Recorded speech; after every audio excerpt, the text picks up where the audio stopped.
Ngayong hapon guys ay bumili tayo ng piyesa sa Plaridel. At may nadaanan tayong sobrang traffic at nakiusyoso na rin tayo kung bakit.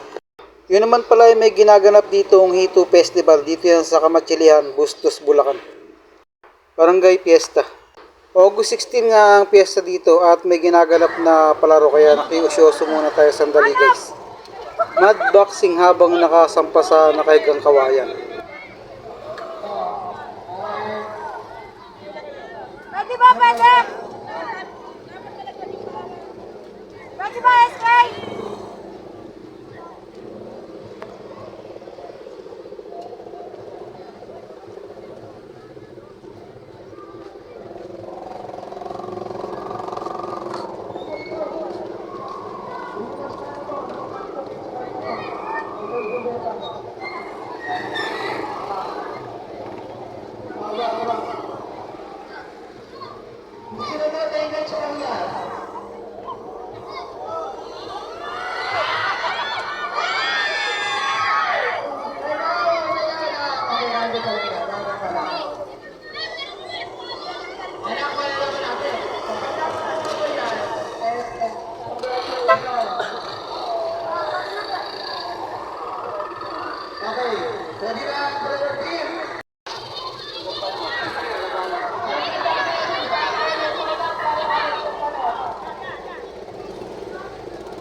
Siyempre, di tayo pwedeng mawala dyan. Kaya makiki-selfie video muna tayo. Magbuko juice muna tayo bago umuwi at magpatuloy sa biyahe. Maraming salamat!